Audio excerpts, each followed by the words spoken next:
Tiatira era a menor cidade da Ásia, a atual Turquia. E ela foi fundada para proteger a capital, Pérgamo.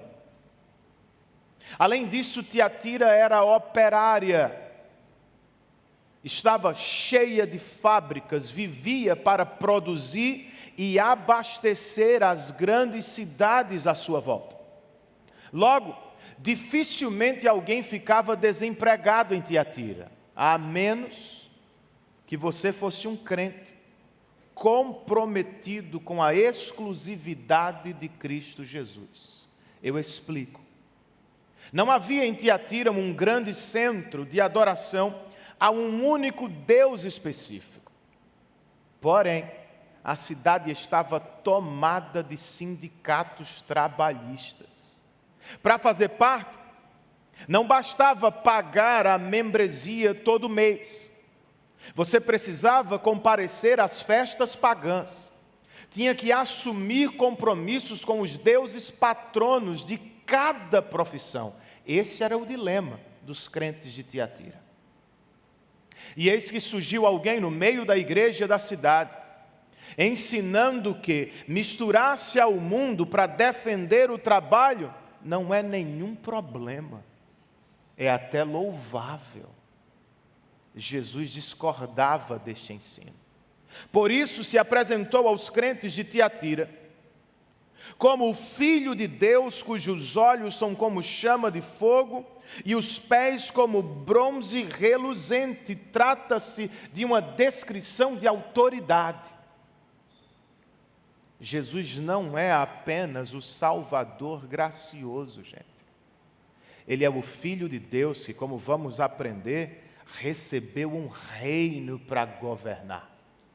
E Ele o fará com olhos penetrantes, com pés firmes, ou seja, Ele não vai tolerar a prostituição espiritual em sua igreja. Ele não vai dividir sua noiva com falso deus qualquer. Este é o alerta da carta.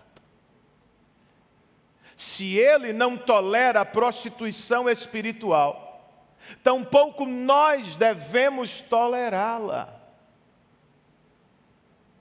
Como lutamos contra esta tendência, não apenas dos dias do Apocalipse, mas dos nossos dias.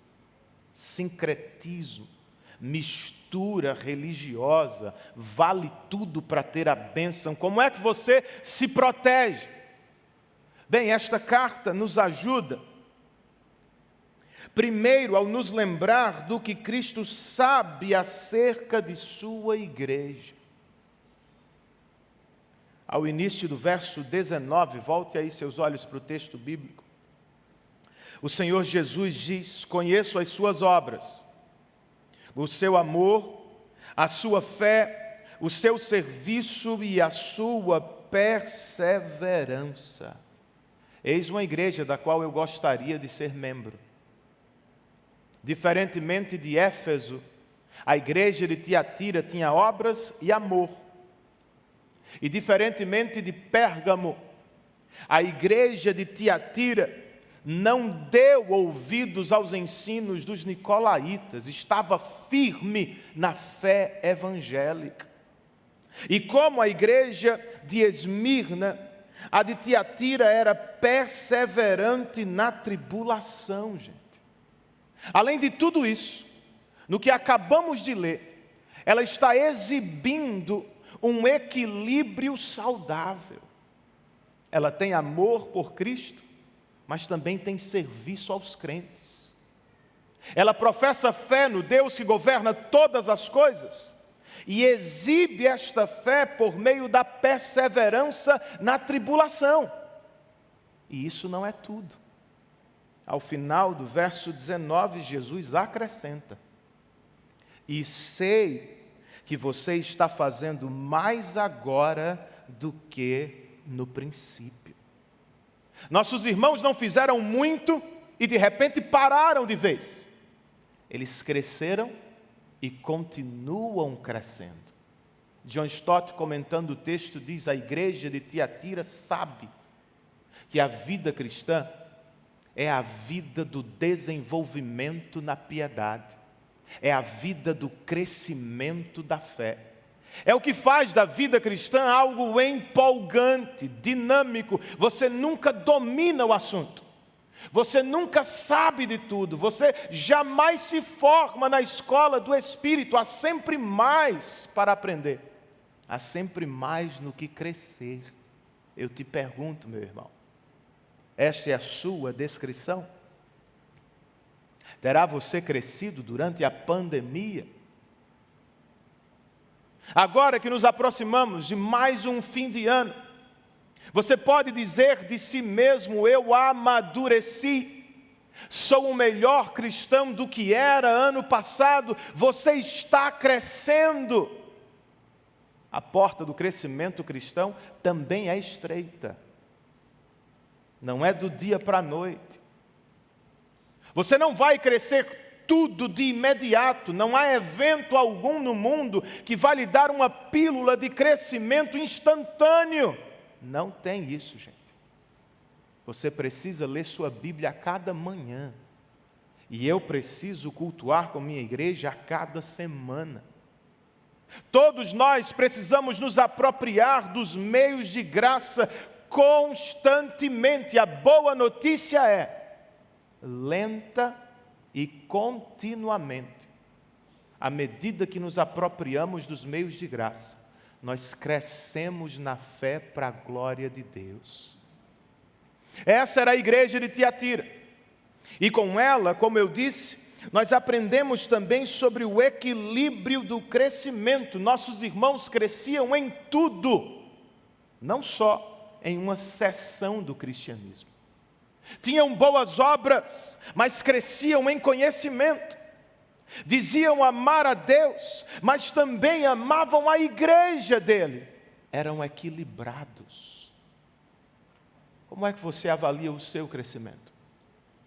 Ele também é equilibrado?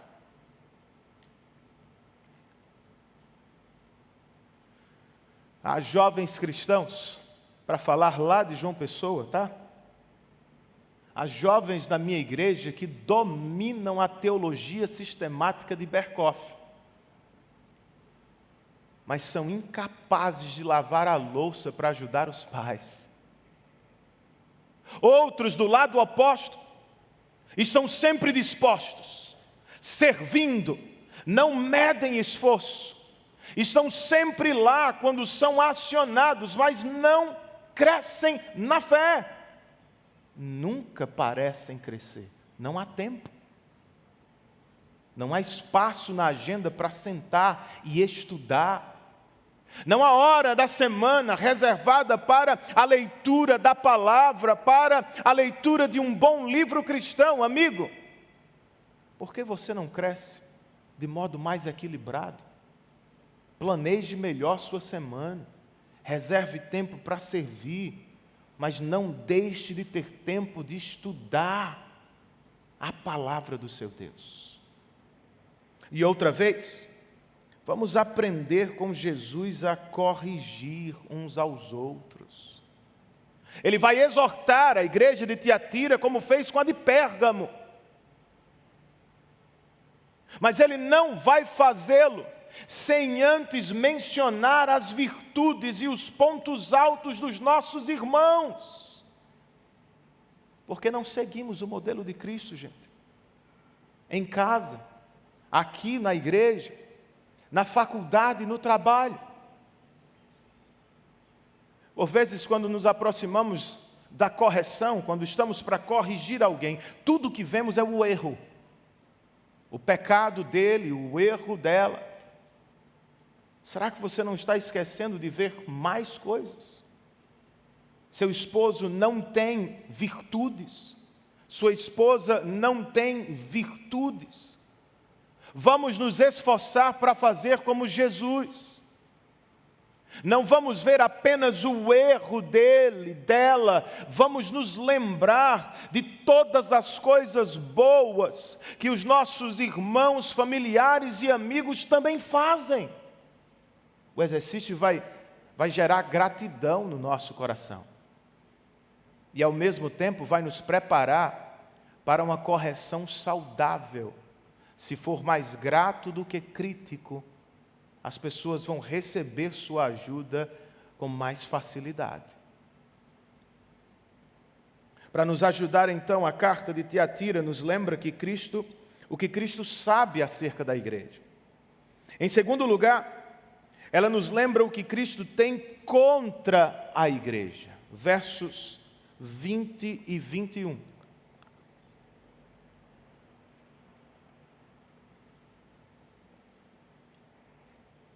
O texto nos diz, no entanto, contra você tenho isto: você tolera Jezabel, aquela mulher que se diz profetiza. Com seus ensinos ela induz os meus servos à imoralidade sexual e a comerem alimentos sacrificados aos ídolos. Dei-lhe tempo para que se arrependesse da sua imoralidade sexual, mas ela não quer se arrepender. A igreja de Éfeso tinha boas obras, mas faltava ali amor. A igreja de Tiatira tinha amor sobrando, mas faltava ali cuidado com a sã doutrina. Ela tolerava Jezabel.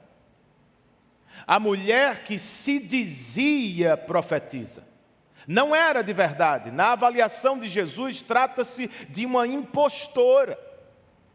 E uma prova clara disso está no texto que lemos. Embora tenha recebido muito tempo para se arrepender, ela nunca o fez. Se arrepender de quê, Renan? Bem, Jezabel muito provavelmente não era o nome desta mulher. Seus ensinos e práticas a ligam àquela antiga mulher, filha do rei de Sidom, devota de Baal, que se casou com Acabe, rei de Israel. Em Israel, a primeira Jezabel perseguiu os profetas de Deus, financiou os profetas de Baal e liderou os israelitas à prostituição espiritual. Ela pregava o seguinte: você não vai se dar bem na vida dependendo apenas de Yahvé. Para crescer aqui, você tem que frequentar o culto da vitória dos deuses amantes, Baal e Astarote. Eis que em Tiatira, uma nova mulher surgiu. Como a primeira Jezabel, a segunda tinha uma posição de destaque na igreja. Talvez fosse esposa de um presbítero, quem sabe esposa de um comerciante influente na igreja. De qualquer forma, ela ensinava a mesma coisa. Vocês querem prosperar em Tiatira? Não vão conseguir sendo plenamente fiéis a Cristo. Vocês precisam se misturar a Roma, precisam adorar os seus falsos deuses, precisam fazer negócios ao jeito de Roma. Se é sucesso que quer, vale tudo. Jesus discorda dela. Nós lemos versos 22 e 23. Por isso, vou fazê-la adoecer e trarei grande sofrimento aos que cometem adultério com ela, a não ser que se arrependam das obras que ela pratica. Matarei os filhos dessa mulher. Então, todas as igrejas saberão que eu sou aquele que sonda mentes e corações, e retribuirei a cada um de vocês de acordo com as suas obras. No universo moral de Deus, irmãos, nós sempre colhemos o que plantamos. Essa mulher, por meio de sua prostituição espiritual, trouxe doença a muitos crentes. Eis que chegou a vez dela de adoecer sobre uma cama, como diz a revista e atualizada. E ela não será a única. todos os que adulteram com ela, caso não se arrependam, também vão adoecer. Alguns chegarão até a morrer. Por quê, Renan? Porque o nosso Jesus sonda mentes e corações. Ele vê a prostituição espiritual no íntimo. Por quê? Porque, segundo o que lemos, o nosso Jesus vai retribuir a cada um de acordo com as suas obras. Você não treme ao ouvir isso? Seu coração não acelera com esta ideia? Jesus pode lhe retribuir segundo as suas obras. Ananias e Safira foram fulminados no meio da igreja, porque tentaram enganar a Deus. Os crentes de Tiatira estão correndo um sério perigo, porque se entregaram aos braços de Jezabel. Será que não estamos trilhando o mesmo e perigoso caminho, gente? O espírito desta mulher não morreu. Ele continua pregando nos shoppings das nossas cidades, nas séries que assistimos e, infelizmente, até em muitos púlpitos ditos evangélicos. Jezabel está clamando, gritando: cheguem ao topo da carreira e vocês serão poderosos. Tenham todas as mulheres que puderem e vocês serão realizados. Sejam famosos e aprovados pelo mundo, e então vocês serão profundamente felizes. Nós acreditamos. E, consequentemente, nos prostituímos com Jezabel. Ainda adoramos a Cristo aos domingos, mas de segunda a sábado, por vezes, estamos prostrados diante de falsos e fracos deuses. Qual é o resultado desta brincadeira, gente? Vamos adoecer espiritualmente. Pessoas à nossa volta vão sofrer por nossos pecados. Alguns podem chegar até a morrer por isso. Pastor, você está exagerando, será? Pense nos filhos que são sacrificados no altar do trabalho e do sucesso dos pais. Lembra daquele amigo, amiga que no altar do prazer e do relacionamento feriu a muitos e foi também profundamente ferido. Não vale a pena, gente. Adorar a Deus e ao mundo vai nos adoecer, vai nos fazer sofrer na vida. Por isso, antes que seja tarde demais, arrependa-se. Jesus não estava usando imagens fortes, mensagens fortes, para assustar esta igreja apenas. Ele quer despertá-la. Ele espera que ela caia em si e faça o caminho do arrependimento. É a mesma coisa hoje. Dê meia volta e prove que você não é um impostor como Jezabel, que você não é um falso crente. Falso crente tem muita dificuldade com arrependimento. Não, eu não sou tão ruim assim. Não foi tão mal assim, pastor. Não é assim. Um falso crente ainda está cheio de justiça própria no coração, tem uma falsa avaliação de si mesmo. Um genuíno cristão, ao contrário, sabe que é um pecador, não confia em si mesmo. E quando Deus lhe chama a atenção, ele não se exaspera, não se revolta, não abandona a igreja. Ele cai de joelhos em gratidão a Deus por todo o cuidado que lhe foi dispensado. Cuidado, aliás, é o que os líderes devem ter no trato com a igreja que lhes fora confiada por Cristo. A partir do que lemos aqui, eu estou pensando especialmente na pureza doutrinária de nossas igrejas. pastores e presbíteros da Oceânica, nós não podemos tolerar Jezabel entre nós. Seus ensinos, suas práticas precisam ser combatidos e, no poder do Espírito de Deus, expulsos do nosso meio. Será que eu posso ouvir um amém de vocês? Mas se é o que queremos, precisamos estar dispostos a pagar o preço, irmãos. Os crentes fiéis de Tiatira perderam o emprego por isso. Não receberam a promoção que quiseram. Foram desprezados pela sociedade. É o que pode acontecer conosco também.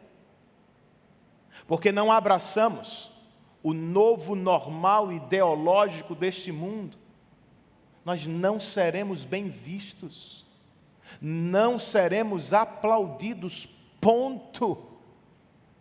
As pessoas vão nos ver como gente de mente fechada, gente de mente atrasada, conservadores chatos.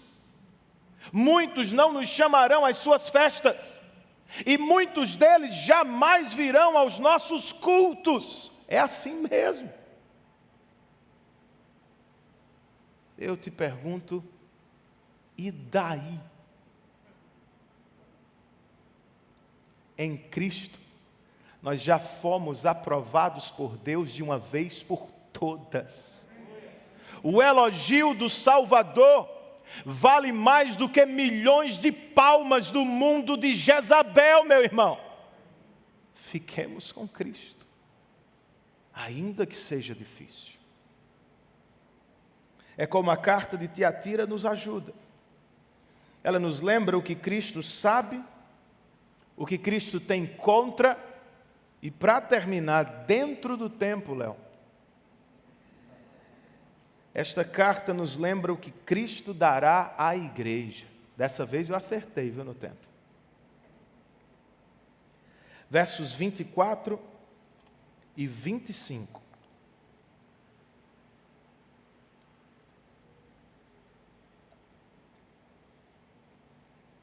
Aos demais que estão em Tiatira, a vocês que não seguem a doutrina dela e não aprenderam, como eles dizem, os profundos segredos de Satanás, digo: não porei outra carga sobre vocês.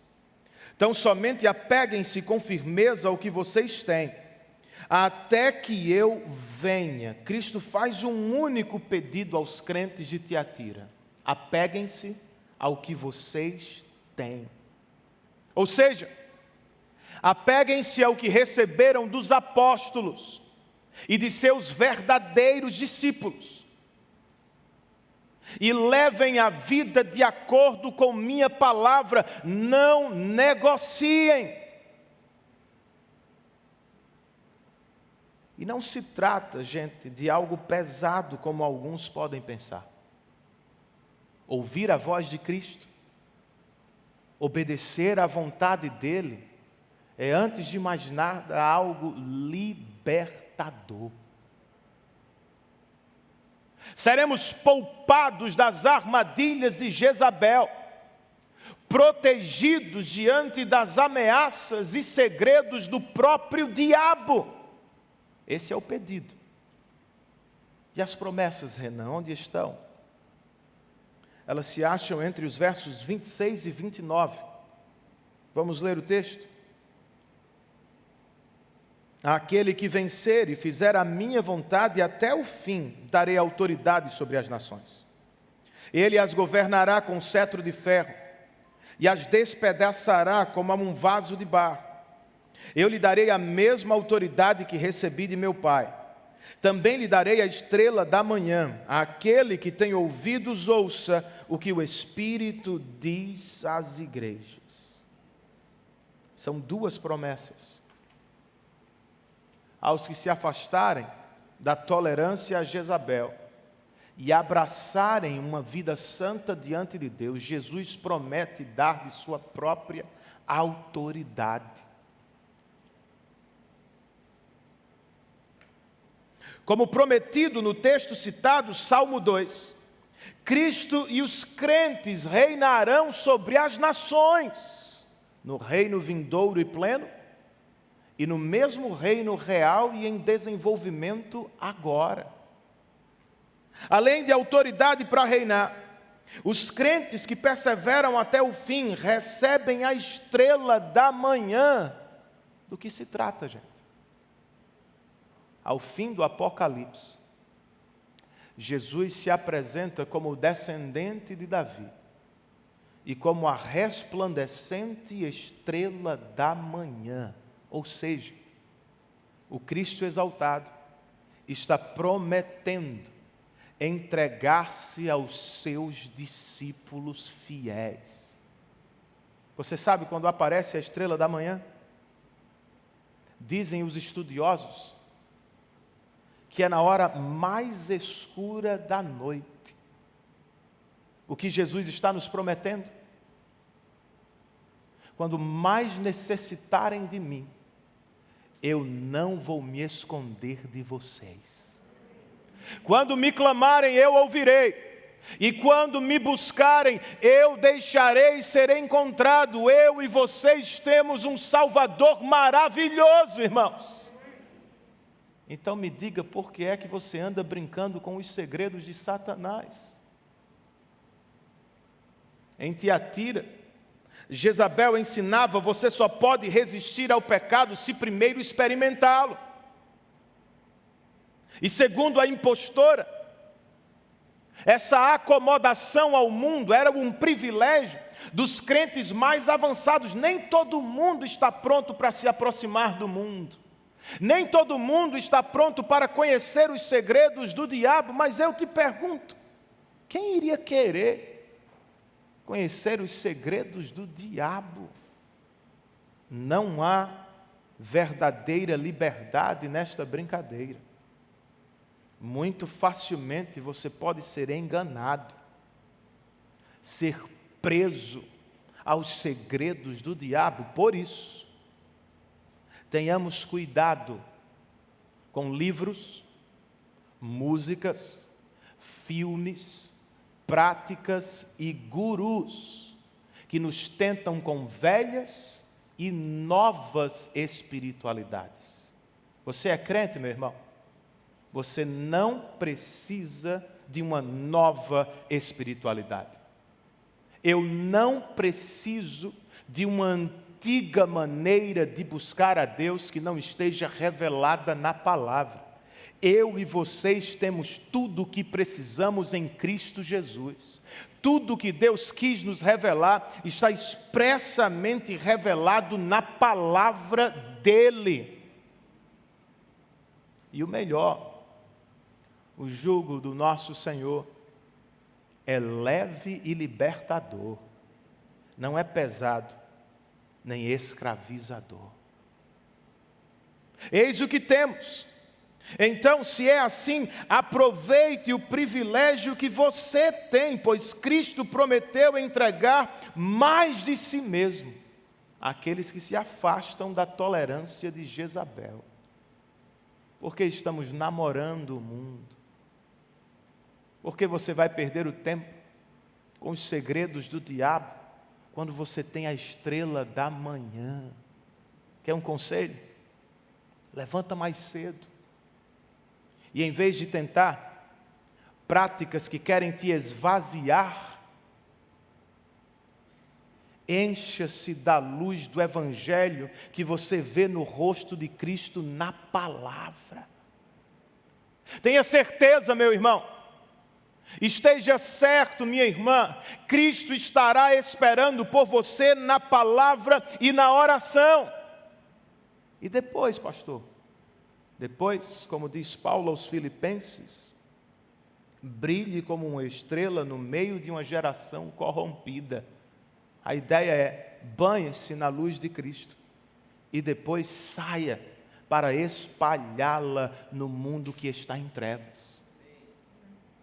Além de brilhar, segundo o que ouvimos, nós também podemos reinar com Cristo. Como assim, pastor? Talvez você se decepcione.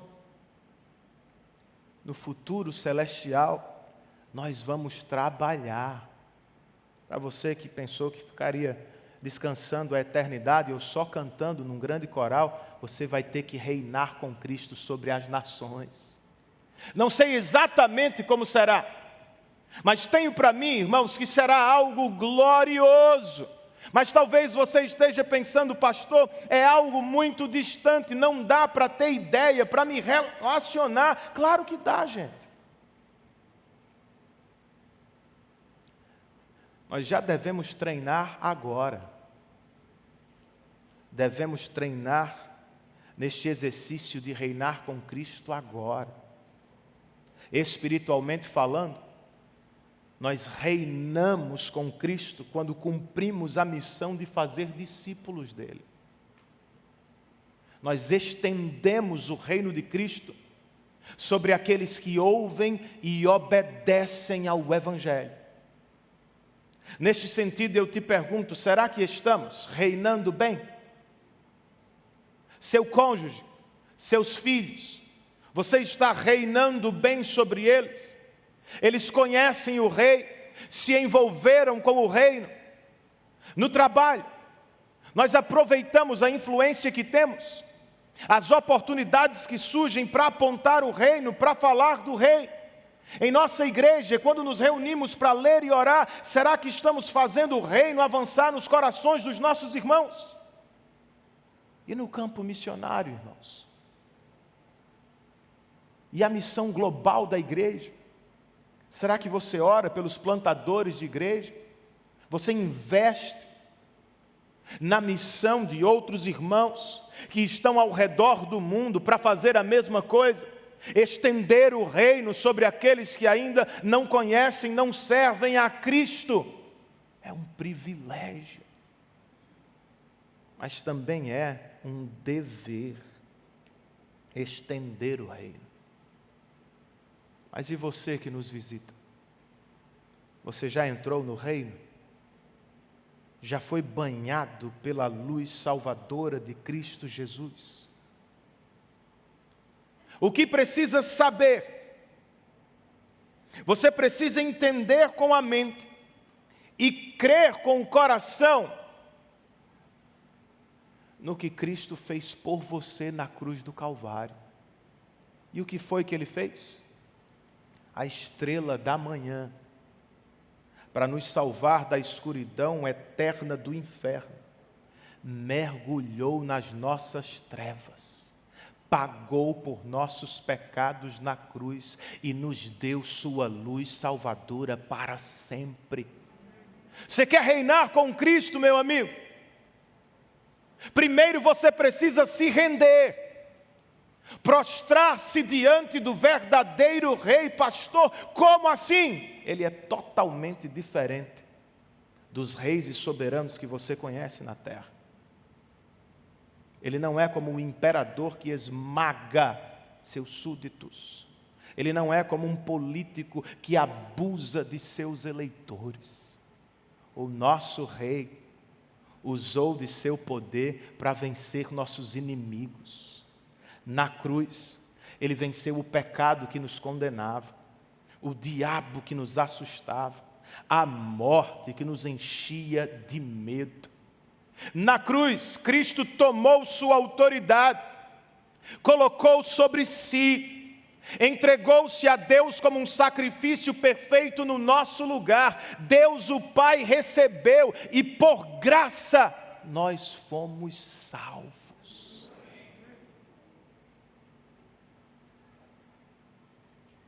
Renda-se a Ele hoje. Jogue a sua espada fora. Pare de levar a vida como se você fosse um reizinho, uma rainha de seu próprio mundo.